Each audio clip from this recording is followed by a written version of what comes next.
Michelle, what is one thing that a person living paycheck to paycheck, they're going week to week or every 2 weeks, that's how it's happening for them. The bills are going out, they're barely keeping their nose above water.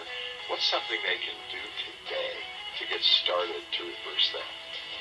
I think initially they have to have a plan. So I would say get an index card. It sounds so simple. Get an index card and write down your number one financial goal. Doesn't matter if you have enough money or you even think you're going to have enough. Just write down that goal. It could be to pay off my house before I retire, or to send my kids to college, or to save enough for 1 month's emergency. And then write that on the card and let that be the beginning of saving for you. Well, it sounds pretty simple, doesn't it? And Michelle Singletary has some more advice for you. Even if you think, I can't get there, she'll offer ways that you can. Today's Focus on the Family with Focus author and President Jim Daly.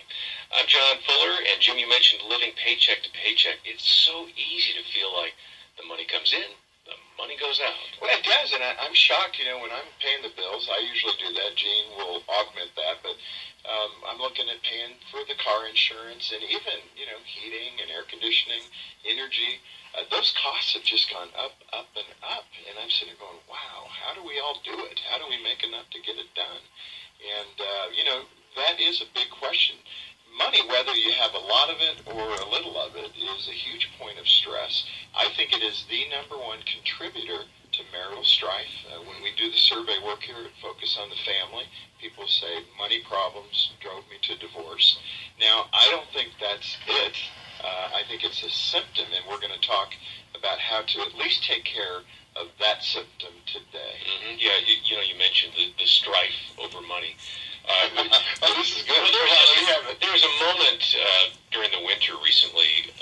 I was looking at Dina, and she was turning on this little supplemental heater for our bedroom. Don't tell me. And I just said, "What? It's not that cold in here." And she said, "I'm cold. I was cold all last night. I had the electric blanket cranked up."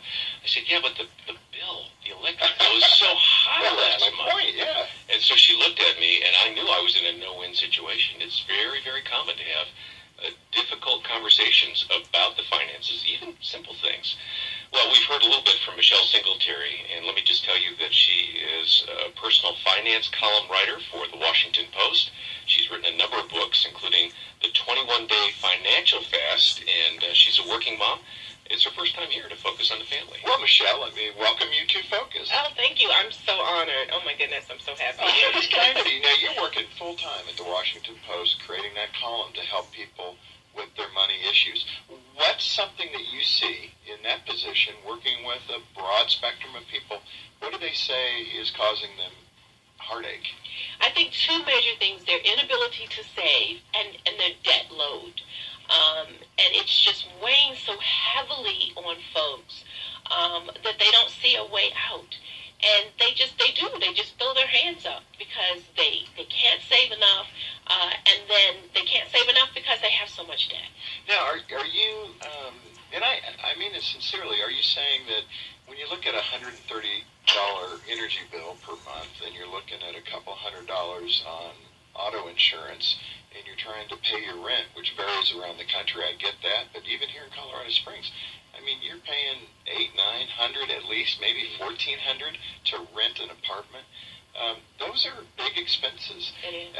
How do you get ahead when you're, again, barely making it? It's like you're bringing in $3,000 a month and you're spending $3,000 a month on those essentials. Right. I actually want to use an analogy. At our church, we have altar call every Sunday. And lots of people sit there and they say to themselves, I'm not ready to go. I'm not good enough to go. And they delay it. And it's the same thing with your money. People think, I just can't do it. And absolutely, the bills are high. The rent is high. Energy is high.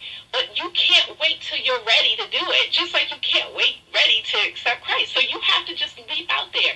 And what does that mean? It means making different choices. It may mean that you can't live in that apartment by yourself. It may mean that your kid can't go out of state for college. They have to go in-state, and maybe they can't even stay on campus. So you have to know that you got to make better choices. Just like when you choose to accept Christ, you got to make better choices, but you don't come perfect. And it's the same thing with your money. And I have to remove that from people that I can't spare it. You got to get rid of that I can't spare it, or you won't be able to do it. Do you think it's fair to say that people live in categories? I hate to say that, but when you're, just making enough to pay the bills, and then there's those that have a little more discretionary income and they're making perhaps poor choices. And then even, it's so funny when you talk to financial experts, and I'm sure you're right in there as a financial expert, you talk to people that make what seems like quite a bit of money, maybe six figures, 100,000, maybe 150,000. They seem to be struggling too. Yeah, everybody's struggling. Now, how does that happen? I know somebody making $50,000 Right. a year would look at somebody making $150,000. They'd say, if I had that, I would be fine. But you talk to those that have it, and they're going, we're squeezed. Right. How does that happen? Because the more you make, the more you spend. And if you remember, all of us, when we started out at our first job, we thought, oh my goodness, this is more money. And then as soon as you start making more money, what did you start doing? You elevated your standard of living so that you started to live up to what you make. I was raised by my grandmother. I'm going to call her Big Mama. Say that again, because there's a My story Big here. Mama. Big I Mama. was raised by my grandmother, who we call Big Mama. It's the funny thing is, she wasn't a big woman at all. Right. Big in your eyes. But big in my eyes. And she made minimum wage, and she took in 5 of us. There was 5 grandchildren she took in, and I was one of the 5. And she made what we would consider, she lived below the poverty line. Yeah. And yet my grandmother was able to save and pay off her cars early. And when she retired, her home was paid off. And so when I look at her and I think, oh, she could do it. Now, mind you, she didn't do it back in the 40s. My grandmother, passed away in the early 90s. So we're not talking when, bread was, 5 cents. Right. And I just look at her as the example because she never elevated herself up to where her salary was. And so you could be making $20,000 and still find something to save. You could be making $200,000 and you absolutely should be finding something to save. And I work with people at all income levels. And it does astound me that people making 6 figures have less than people I know making $20,000 or $30,000 a year. When some of those big decisions they make, ends up costing them a lot. Absolutely. Because they're buying bigger houses, bigger cars, and that trap, if something falls apart, like their job, Right. they're really in trouble. I do want to push you a little bit, Michelle, with Big Mama. I love that. This is so fun. In your book, The 21-Day Financial Fast, you reference, though, kind of the residue of living and growing up in Big Mama's house because she was very thrifty. Yeah. And it made you, if I'm saying it correctly, fearful of spending and being poor. Talk about that and how you manage that. Right. I always describe my grandmother as a cross between a drill sergeant and a guardian angel. And so the drill sergeant in her taught me how to handle money amazingly so. I used to say that my grandmother could hold a penny and make Lincoln scream. A drill sergeant captures it. Yes. And, the guardian angel part of her, what she showered down on me, though, however, was to be afraid. She was, even though she was a great money manager, she was always afraid of something happening. And when you live at that level, losing your job is devastating because, she had savings, but maybe not enough to raise 5 grandchildren. And so she did instill in me a fear of spending. And so even though as I made more money, you cannot grip money out of my hands. I hate spending. In fact, I tell people this and they're shocked. My husband is the family CFO because if it was left up to me to pay anything, we would be running around buck naked. I'm being completely honest. I'm really tight. And I had to learn, because I know that there's some folks out there who are good stewards over their money. I had to learn that it's okay to spend if you have all your financial ducks in a row, which I do. It's okay that when it comes time for your 15-year-old car, even though it still runs, that it's okay to get another car. And guess what? You can actually even get a new car. It's okay to buy new shoes. I'm feeling good about my 05 Highlander, which is what I drive every day. Right. I got 5 more years out of that thing, easily. So, we all have yokes to break. And that's one of the reasons why I wrote the book. And my yoke was fear. I always had this sort of bag lady syndrome that I ended up as a bag lady. Now, I'm the product of Big Mama. I would never be that woman, but I was always fearful. So for me, I had to learn to be okay with the wealth that I've accumulated through the grace of God. And so that's my yoke. Now, other folks have And some people might think, oh, that's a great, problem to have, but you don't want to be miserly. And I'm not miserly, but I always fight against that. And so that's the thing that I challenge myself to make sure. And my husband and I are very generous, and we tithe and so forth. But, when I first started tithing, it was just like, oh, we're going to have money for food, which is crazy. Yeah. And I do. And so that's what I've been struggling with. And I still struggle. I'm better. Well, let me ask you this before I do. We are going to get there to the 21 days. I want to talk to you about that. But, when you're coming from really tight resources, that was my mom. She was a single-parent mom. After she and my dad divorced, we lived in some bad neighborhoods. I went to third grade in Compton. And California was a pretty dangerous place. It was a dangerous place, and it's getting better. I do want to say that. I mentioned that during a speech, and somebody living in Compton was kind enough, and I say that in the right way, to come up and say, we're really working hard to improve that neighborhood. And for that reason, I always put that disclaimer on it now. I used to say it tongue-in-cheek, but it's good. I mean, they have pride in their city, and that's a good thing. And I went through there, and it's improving. My point in saying all that, though, is just whether you're coming from a poor white community, a poor African-American community, a poor Latino community, race doesn't matter. I experienced it. These things, these principles are important to embrace.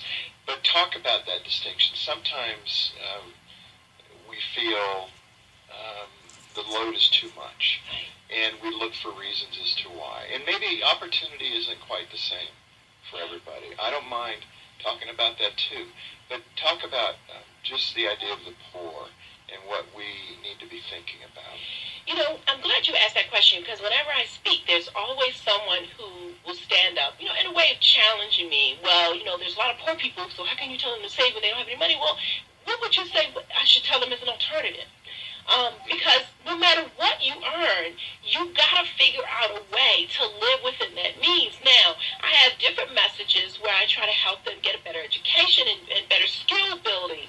And I always think about it like Paul. Paul said, I have learned to live when I don't have a lot and when I have a lot. And that message resonates whether you are poor or wealthy. And that's the message I try to give out to folks. Listen, I know what it's like to be poor. I know what it's like to actually be hungry. Not the kind of hungry people say when they open the refrigerator, I don't have anything to eat. I mean, when you open the refrigerator and there's nothing in the refrigerator. I know that kind of hunger. And so I know what they're going through. I went through it. I was raised with it. But I also know that I had a grandmother who had a minimum wage job, 5 grandchildren. She did not take welfare and still was able to save and feed us. That maybe we didn't have enough for seconds. So you had to hover over your food. Because I'm a very slow eater. And so, if you didn't hover over your food, someone's going to slip your chicken off your plate. I know that's true. So I know. So we had enough. Maybe not, an abundance. But she always had food on our table and clothes on our backs. Maybe we didn't have 2 pairs of shoes, but we had a pair of shoes. Right. So I know where you're coming from. And now that I'm living better, I don't talk from the advantage of someone who grew up with a silver spoon. Right. And so it's so funny, because whenever I talk to people, it's like I'm like the poster child for every possible demographic there is.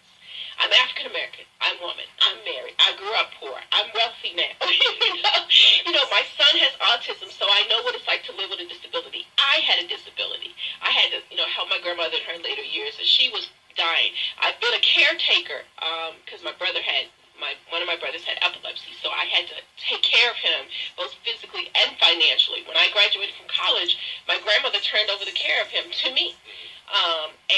And I had to take care of him until he passed away in his early 30s from a massive seizure. So I crossed every possible, demographic. And so I completely understand where everyone sits. And so I think that the message has to be both personal responsibility, but also compassion. Right. And while they are helping themselves, we need to put things in place to help them. Right. And then I speak to middle income and upper income and wealthy. Because, if you're wealthy, you need to be giving back. I mean, there's lots of families in this country who are doing well for themselves. But I use the example of Joseph, not Jesus' father, but Joseph from Genesis, who saved. And I always thought of that story as a financial story. People think of it as, living your dream and following God. It's a financial story. because if he had not saved during the time of plenty, his father wouldn't have told his brothers, hey, they've got extra stuff up there in Egypt. Why don't you go get it? Because we're starving back here. Had they not done that, had he not saved during the time when he had it, they wouldn't have come. They wouldn't have been reunited, and we wouldn't have had the Joseph story. And so that's what I tell those families. Listen, you've got enough for yourself, but you ought to have more. You need to save for not just for your family, but your extended family, for your community, and for the world. I love that. I mean, that right there, you just said so much that is worth talking more deeply about. We do get this out of balance, don't we? We tend to lean one direction or the other direction, and then it creates political battles when it doesn't really need to be there. I like that idea of maintaining generosity while teaching self-control and responsibility and those things. Michelle Singletary, our guest today on Focus on the Family, with her book, The 21-Day Financial Fast. I think we've set it up. Now let's talk about it. Where did you connect with this idea about fasting and applying it to your money? Wow. Well, at my church, and I belong to First Baptist Church of Glenard in Maryland, and the pastor is John K. Jenkins Sr., wonderful teaching pastor. And so a lot of the ministries at our church at the beginning of the year do the Daniel fast. And for those who are not familiar with the Daniel fast, you basically fast from meats and sweets and artificial anything, and it's just fruits and vegetables. It's just a healthy way. And then during the fast, you're looking to God, you're praying, you're kind of recentering yourself. And you're getting rid of yokes and things that you have, things that tug on your life that you should get rid of. So every year we do it at the beginning of the year. And about halfway through, I'll be honest, I was struggling. How long do you go? It's 21 days. And I needed some meat. Halfway through. I was tired of that. Fruits and vegetables were getting thin. They're getting thin. How many potatoes can you eat? And I was thinking about how much I was thinking about food and how much I was thinking, you know what, this is really healthier, and I'm okay, even though I was joking about, and it's a balance, right? And that once I came off the fast, I wanted to be sure to keep the focus on vegetables and healthy eating. And doing it, I thought, I wonder if I could do something similar with people and their money. What if I had them fast from unnecessary spending and credit and plastic, so that you completely shut it down? Because when you shut something down, you start to really sort of think about what you've been doing with your life. In one case, it was food, but in the other case, money. So when you're not, because we are always unconsciously thinking about spending and not even realizing it, which is what unconscious means. And so we're, going out and getting coffee or getting a bun or getting chips or, whatever it is, and we're running, taking our kids to stuff, and so we don't think to pack the stuff so that they can eat healthy. We're just going to fast food because we're on a rush and we don't have time to think about money and what this is costing us. And so for 21 days, you get shut down from all of that. Now, people will sort of joke, do I pay my rent and stuff? No, that's crazy. Right, I'm going to invent a fast where you don't pay your bills. Right, that's not no, so you pay all your bills, including your credit card bills. You pay your rent, your mortgage, your cell phone, and everything. What you don't do is no unnecessary spending. And even grocery stores, because lots of people have issues, they overspend at the grocery store. And so you have to have a tight grocery budget, and you can only use cash. Because the thing about cash, because people think, debit is sort of the new cash, people think, but a debit card is not the same as cash. Because here's the thing, there's studies that show that when you use plastic, debit or credit, you spend more than if you had cash. So if you had to go to the grocery store, most of us take multiple runs during the week. And all those runs mostly to fill, milk and vegetables, right? That's what we say. So we go in, we just need a gallon of milk and some eggs and some veggies. Don't get that ice cream. And, well, so there you go, right there. Dairy products are right there. So you go in with like 3 things on your list. You come out with 20 things on your list. And if you only had $20, you could only buy those 3 things. But because you have a debit card, because you have a credit card, you can overspend. And so I want you to get acquainted with limitations. And so the fast is to shut it down. Limitations. And then credit, obviously, to get you started thinking about debt. And people think, it's easy. I could do that for 21 days. About day 3, I start getting emails from people like, you are crazy. I can't, because we just spend so much. And we don't prioritize our spending. And I had people talk about how, one woman said day 3, she stopped smoking because she realized how much she was spending on cigarettes, which is an enormously expensive habit. I mean, people were saying, I didn't realize how much I was spending eating out for lunch. Now, here's the thing.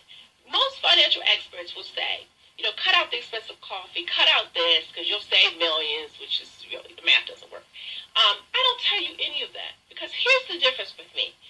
You decide what is important for your budget. And if getting that expensive, nicely brewed coffee in the morning is what you like, and it will keep you, if you don't mind, from slapping your coworkers, because, we got definitely get that coffee. But here's the thing. You can't get the coffee and eat out at your lunch and buy all the clothes and buy the car and send your kids to this and da-da-da-da-da. You can't do it all. Even Bill Gates, one of the richest men in America, could go broke because you got to put limits on it. So the fast helps you when you shut down everything, when it comes time to reboot, you have now figured out what really matters to you. Hey, I really like that coffee, but you know what? I can make my lunch. That's what the fast does. Yeah, some trade-offs. And, man, you are going, and I want to go. It's good, because I want to take you back to something you said. My mind is right there with limiting the amount of cash you take to the grocery store. I think is what you're implying. I've never thought about that, because I just, guys, and women too, purses and wallets. We have plastic, we got even cash we've got in there. But if I said to myself, I just need these 4 things, and then take just that amount of cash, roughly, kind of calculate it, $4 for milk, whatever else, and just put that much cash, and don't spend the credit card, that does give you the discipline. Absolutely. That's exactly what I'm talking about. And when I say cash, people freak out. Well, what do you mean? I got to walk around with thousands of dollars? Seriously? That's how we think these days. No, you take out just enough that you need for that day or that week, and you only take that. And the thing is, we've got to get rid of this. I mean, think about it now. They have set up credit and plastic debit, so it's so easy that, remember, I mean, I'm kind of dating myself. Remember how they had to pull out the machine, and they had to put the card in there, and they had to slide it, and it took about 5 or 10 minutes. Now you can walk past machines with your keys and pay for stuff. Flash the card. We can flash our phones and pay something. And it's not done without thought, because they have people who study how to reduce the amount of time it takes for you to pay for stuff. So if it's really quick, you're not making that calculation in your mind, hey, this is kind of expensive. If we had to pay cash for our cars, most of us would be driving Ford Focus. Ford Focuses, they're relatively cheap. Relatively cheap, because if you had to lay out all that money, like just take big screen TVs. You could get a big screen TV for $2,000, maybe a nice one, $3,000. If you had to go to the store and hand out those $100 bills, probably about $500, you're thinking, I don't really need this TV. And I'm not saying don't get the big screen TV. I'm just saying we need to think about how much we are spending before we spend it. Let me ask you this then, with the 20, 30-somethings, is this more of a problem because they're more inclined to use technology to pay their bills? Does it reduce their ability to say no? Are you seeing more of a need for financial counseling within that community than perhaps an older community that did it the old-fashioned way? Honestly, no. I see financial illiteracy and inability to handle money from people who are 15 to people who are 100. Maybe 90, I think, is the oldest I've actually have counsel. No, I think it's not the age, it's our society.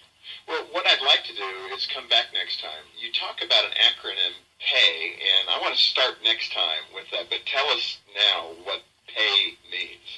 So what I try to do is build in things to help people during the fast. And so you want to start out by praying about what you want. Because oftentimes we think we want something, and we really aren't doing what it takes to get that. And so, every beginning, because you read one chapter a day. And so at the beginning of each day in each chapter, I want you to pray and ask, what is God's will for your life when it comes to your finances? And then act. At the end of every chapter, every day, there's an assignment that I give you. Because, sometimes as Christians, we go, oh, the Lord going to make a way. Well, he's going to make a way if you help him. I like when they talk about the whole armor of God, when it says, when you've done all that you can, right, then you stand. See, people forget that first part. When you've done all that you can, then you stand. Because He's got your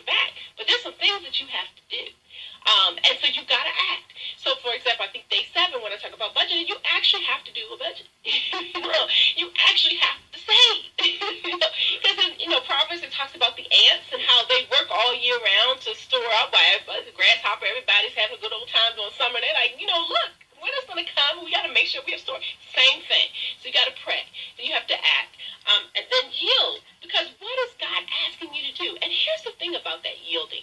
Because lots of times when I go to forums, people talk about entrepreneurship, for example, as if everybody should be an entrepreneur. I believe in entrepreneurship, but not for everybody. Because maybe God's will is for you to be a teacher. Maybe God's will is for you to be a bus driver. Maybe God's will is for you to be a counselor. And so you've got to figure out where you're supposed to be, and then you handle your money accordingly. For example, my daughter wants to be a teacher. She wants to be in education. So what's the first thing people say when someone wants to be a teacher? How can you afford to do that? Right. But you know what? The people who made the biggest difference in my life were educators. So I am not going to discourage my child from being an educator because she may not earn six figures. What I'm going to do is teach my child to pray, to act, and to yield. And so that she will have enough money for what she wants to do in life. And so that's what pay is all about. It's good. Michelle Singletary, author of the book, The 21-Day Financial Fast. Let's pick it up next time. I've got some more, hopefully, hard questions for you. And can you stick with us? I sure can. All right, let's do it. Well, what a fun and engaging conversation with Michelle today. And I hope you've been intrigued by her idea to take a 21-day financial fast to get your money in order. Get a copy of the book and follow the outline on doing that. You'll find daily challenges and journal prompts, and it's a great roadmap to begin thinking of how you can save and get out of debt and make those financial goals a reality. And you can find a copy of that book and a CD or instant download of this conversation and other helps at focusonthefamily.com/radio. And so I want you to get acquainted with limitations. And so the fast is to shut it down. Limitations. And then credit, obviously, you started thinking about this. And people think, oh, it's easy. I could do that for 21 days. About day 3, I start getting emails from people like, you are crazy. I can't work, because we spend so much. Well, that's Michelle Singletary talking about some rather common reactions to her suggestion that you need to take a 21-day financial fast from all unnecessary spending. And right there, it sounds like it might be a little harder to implement than we'd like it to be. You'll hear some encouragement to save more and to be a better steward of your finances on today's Focus on the Family with Jim Daly. I'm John Fuller, and as we heard last time, Jim, some great ideas, a little bit of twinge factor, if you will, as we cover some things that kind of catch you in terms of money and how you spend it.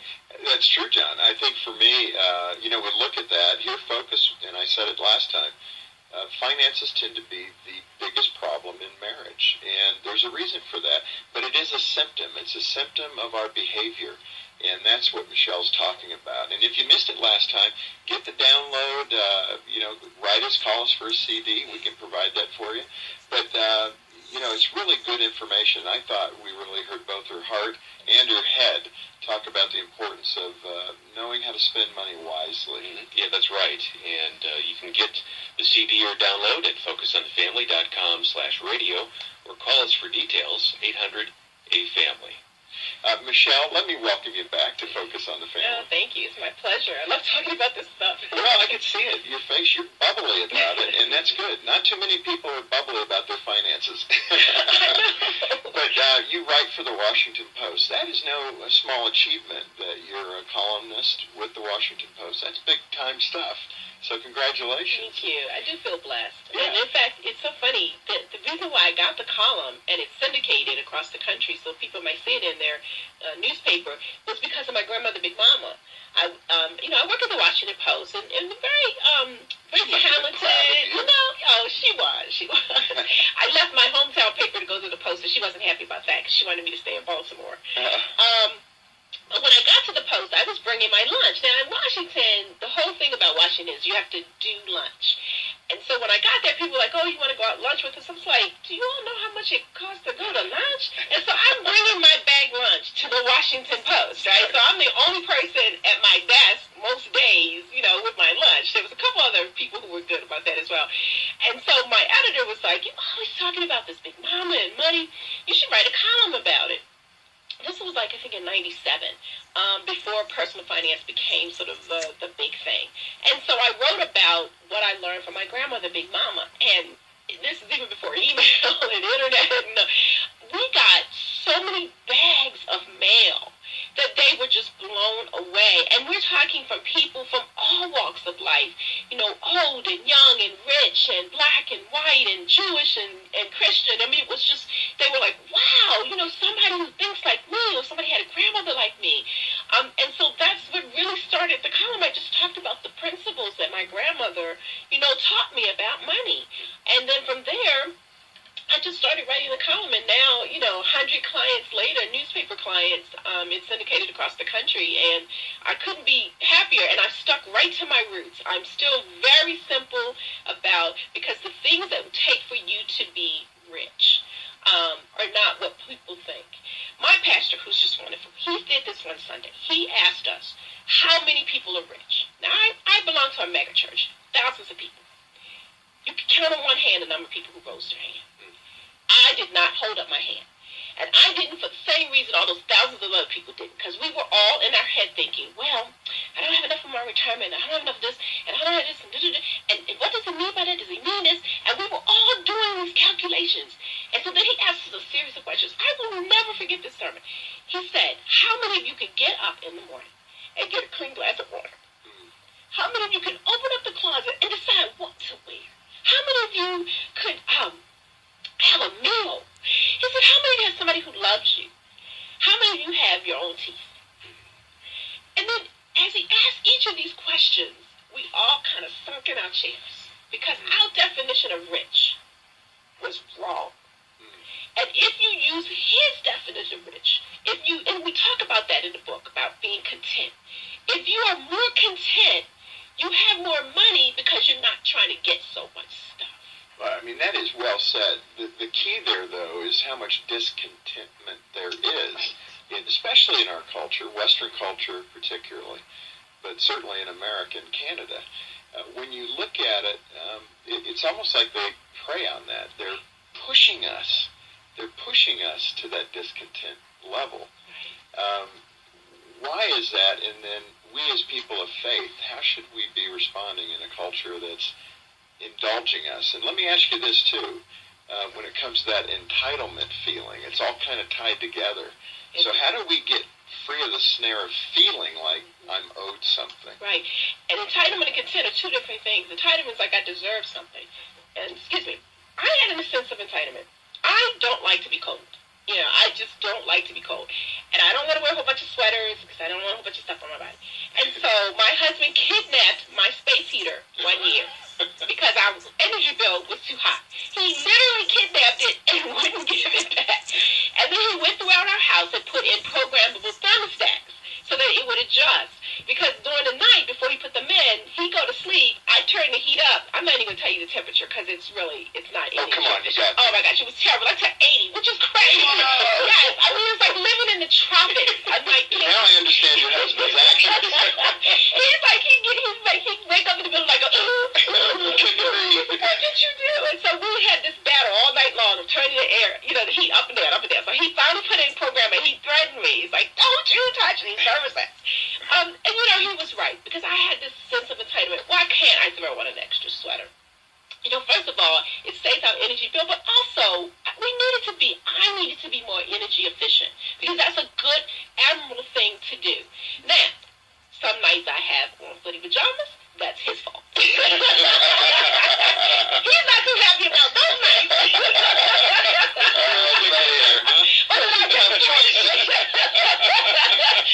just pray to the programmable thermostat. The way to my heart. Programmable thermostat. That is good. So for me, I had to get rid of that sense of entitlement, that I was entitled to all this heat, which was crazy. Now, contentment. We are bombarded with messages not to be happy where we are. I personally think that's why we have such a high divorce rate, because you're not happy with the spouse that you have because you're not happy, so you got to go get another one. And we're teaching our kids that you can't be satisfied. I mean, we have birthday parties that are more like coronations.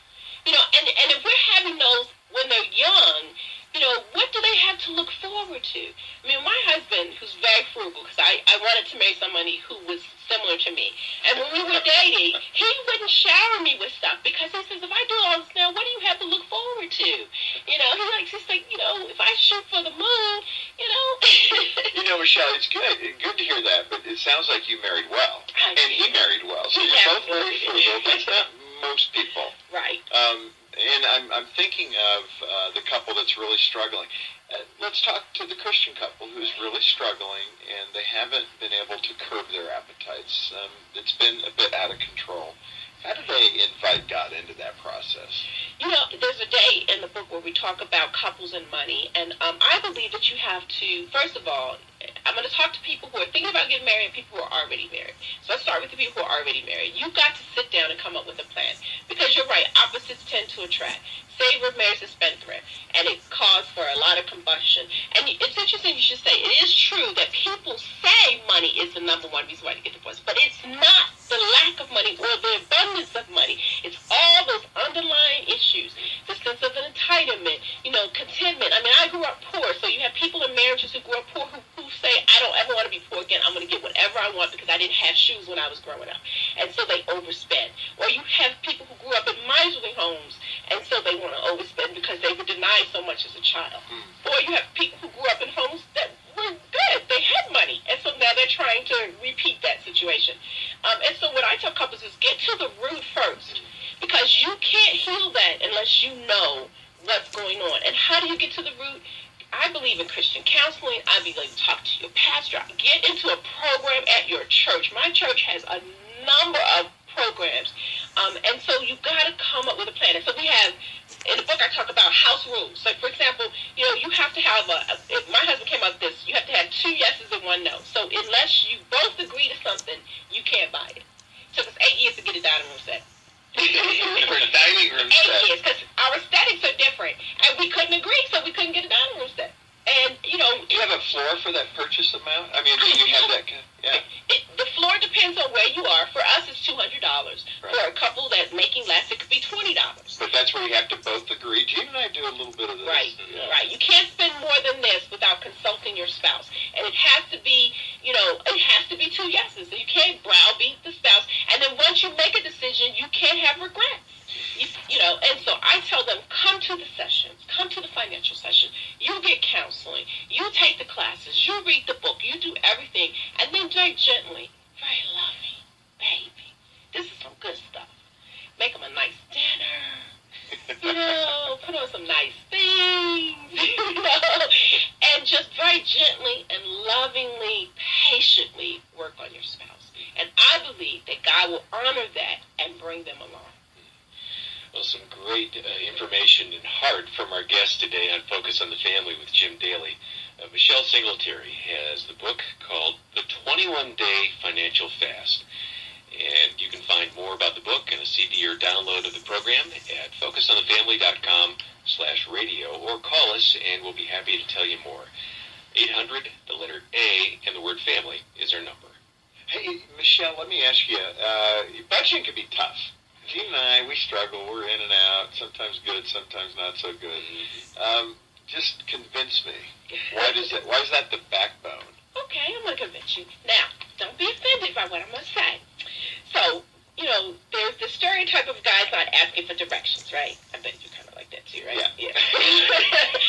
So what I tell folks, particularly guys, is that when you are about to take a road trip to some place that you are not familiar with, you're going to find directions, right? Or you're going to use your GPS system or something, or your phone or Google Map or something, correct? Because you're not just going to jump in the car and say, I'll wing it. Well, okay, some guys will do that. Yeah, John's kind of like that. But even the worst person who doesn't want to get directions will at least have some guideline, right? You have to exactly think about that with your money. You can't get to where you're going unless you have a roadmap. And I'll end with this. I tell people, if Christ came back today and he looked at how you handled your money, would he say, well done, my faithful steward? Could he say that about the money that he's entrusted with you? I want him to be able to look at what I've done with my money and say, well done, Michelle. You've given. You helped other relatives go to college. You saved to send your kids to college so that they can do the things they want to do. My son has autism. He may not be able to be out on his own as soon as my other 2 kids, but I have money to help him along the way. We give to the poor. We give to other causes. And that's what a budget does. See, I don't see a budget as restrictive. I see a budget as telling me what I can do. See, that's how I look at it. And that's how I want others to look at it. No matter how much you make. And I keep going back to my grandmother. She never made more than like $13,000 a year. Raising 5 grandkids. Raising 5 grandchildren. Never on welfare.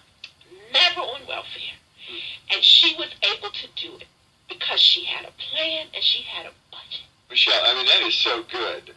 I do want to give people a couple of more handles, though. You talk about 2 accounts that are really important to save for. You've touched on one in terms of college and that kind of thing, which I think is great. We try to do that through 529s and other things. But you also talk about that emergency fund. That one can get a little trickier. I know for me, I tend to, that one builds up a bit, and then boom, I've got to use it for something, which is got car repairs. Yeah, I mean, it's what it's for, but it feels like I can never really get ahead in that category. I'm always almost even. Something breaks, it takes about what's in there, sometimes a bit more. How do you concentrate on that emergency fund? That is such a great question, and I realized that was stopping people. So what I write about in the book, and the day we talk about saving, is that really you need 2 different savings accounts. You need your emergency fund. That is the fund that you put money in for if you lose your job. Like one of my kids became gravely ill, literally on her deathbed, and my husband and I had to take off about 2 months.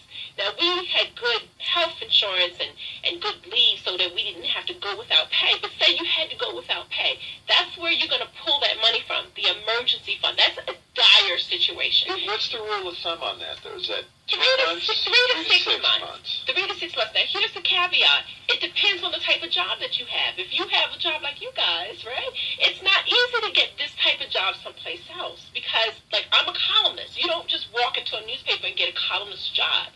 And so for people who are highly paid and highly skilled, and it may take you a little longer to get that type of job, you want to actually have probably a year's worth, because for those jobs, it takes anywhere from a year to 18 months to find that type of job. If you're a nurse or some job where, you're going to high demand, you could get away with 3 to 6 months. 3 at a minimum for everybody. Is that 3 to 6 months of income or of actual expenses if everything came down to the bottom line? People have all kinds of emergency funds. They only have their rent, and they think that's emergency. You have to calculate what it takes to run your house for 3 months. Everything, cell phone bill, utilities, cable. And here's why. Because when people lose their jobs, they don't initially cut back on things. They think they will, but they don't. It usually takes about 3 months before they just shut down a whole bunch of stuff. So you want to be sure you have enough to cover that period where you're still in shock. So you add up everything that it costs to run your house, and that's what you save. 3 to 6 regular jobs for highly paid folks, I say a year. And then the second savings account, I call it the Life Happens Fund. That's the fund you're going to be dipping in, putting in, taking out, putting in, taking out. The Life Happens. The Life Happens Fund. You can put your vacation money there, car repair money, kids sports programs, all the kinds of stuff that you constantly are pulling from that you may not necessarily plan for in your regular budget. And that way you don't feel guilty, because that is something that you're going to be tapping. So I don't want people to go away feeling daunted, because we said a lot of things. We said emergency fund, have that. We said have a Life Happens Fund. If you're married, we said, talk to your honey, get in some classes if they won't come. If they come, great. I didn't get a chance to talk about if you're not married, but that's an important group of folks, because that is the period at which you can really discern the person that you're going to marry. And here's what I tell people. If you're thinking about getting married, before you plan the reception, the wedding, pick out the napkins, pick out the gown, I want you to go to a premarital class that's several weeks, not just one session. And that sessions that have financial component to it, and a financial component that will have you pull all 3 of your credit reports and all 3 of your credit scores. You're going to put everything on the table. Now, that's when you're deciding that you're going to get married, because that's the time that you share that kind of information. Now, let me ask you this, though. I'm hearing you clearly. You go to that as a young couple, and you're the one thinking, here's my man. This is the guy I want to marry. And then by session 3, you're going, uh-oh, he may not be the guy. That takes a lot of courage to back up in that moment. It does. And so often I would think a person would not put the brake on. But you're really saying if they don't know what they're doing with their money, it may be wise. Or are you saying definitely I put the say brake listen to the red flags. Here's the thing. I'm not saying that you should marry someone who has a checkered credit past. Because we are all fallible. We all sin. I'm not saying that. Don't just toss people away because something happened in their financial life. Because of their FICO score. Absolutely not. What you need to look for is, do they recognize that they had an issue, whether it was because of something they did or something that was out of their control, and are they changing? If you don't see an effort to change, that's when you put the brakes on. And I absolutely mean that you do not get married, because it will not change. It will not get easier.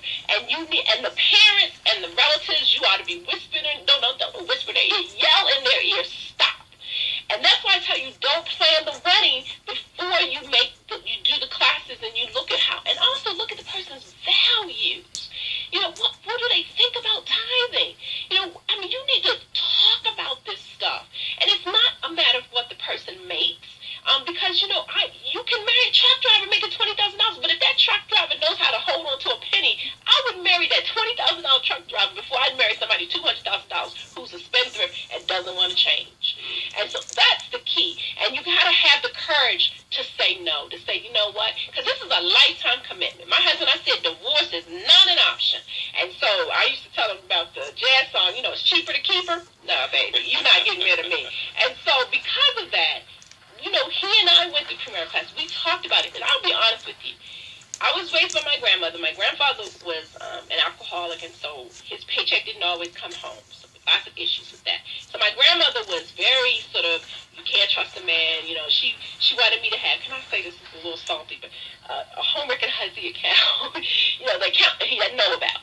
And so when we went to counseling, I told my husband I wanted like 7 accounts. His accounts, my accounts, joint accounts, the secret account, all kinds of crazy mess. And he just looked at me and said, no, sweetie, that's not going to work for me. We're going to have one joint savings, one joint checking, and we're going to deal with that. Are you okay with that? And I'm hemming and hawing. And as he talked about it, he said, we're in this together as one. So it reassured you. It reassured me. It didn't reinforce your grandma's fears. It gave you new hope. It did. I could love my man. It did. And he was as cheap as I was, so that was, That helped. That helped. I think cheap sexy. It's sexy to me. And so, but we talked about it. And I was taking care of my disabled brother, and I said, honey, we're going to probably have to take care of him. Are you okay with that? That means we're going to probably have to pay his rent and some other things. Are you okay with that? And it's probably going to be long term. Are you okay with that? He's absolutely. That's your brother. And that spoke to the values. That spoke to the values. Right. That's what you're looking for. Not what kind of car he drives. Not if he's a doctor or a lawyer, or if you live in Washington, a lobbyist. That's not what you're looking for. You're looking for, if you're a Christian, he's got to be a Christian man. He's got to know God and the Word of God and have a thirst for it. That's what you look for. And that, more than anything else, because, marriage is not easy. And if you come unequally yoked, and then you have someone who's not willing to change and be better, that's the issues that you're going to come up with. And so that's what I tell people who are not married, to do that so that and I'm not saying it's going to be easy, because you can still marry your money opposite, but it'll be a little bit easier, because you'll come up with a plan on how to handle it. And I'm sure, again, you're all going to have to work from where you're at. So if you're starting with little, you're going to have to work hard. If you're starting ahead, you won't maybe have to work as hard. Right. Let me end with this, because it's hopeful, Michelle, and I think that's a wise way to go. You had a friend, Juanita, who took this fast, the 21-day fast, the title of your book, and she applied it to other areas of her life. Tell us what happened with Juanita. Yeah. I'm going to try to talk without crying, because she was amazing. And I'm so glad we're going to end on this, because I don't want people to think that this is impossible, because nothing is impossible with God. Nothing. Whether you make minimum wage or 6 figures out, nothing's impossible. So Juanita was such a faithful steward, and she was like my little groupie, and she did the fast, and she organized her life to the point where she tragically passed away in a car accident around Thanksgiving. And her family, it was so tragic that her family couldn't bring themselves to clear out her apartment. And she was on my leadership team at church, and so they asked us to clean out her apartment. So So we went in there, when somebody passes away, you're thinking, oh, the stuff I have to wade through. We walked into her apartment, and it was the example of someone who was completely content with having only what she needed. So in her closet, it was half empty because she only needed like 2 coats. She only had like 2 dish settings for her and a guest. I mean, it was just amazing how little she had because she didn't need so much. And all her files were organized, her insurance records, her computer records, everything. We didn't have to wade through anything. And it put me to shame, and I'm very frugal. Our whole leadership team, we just had to stop at one moment and just pray because we thought, this is what we should be doing, to live a life. She was abundantly wealthy without having a lot of stuff. And it turned out to be a blessing to her family because they didn't have to worry about anything. And we were able to pack her up in a couple hours.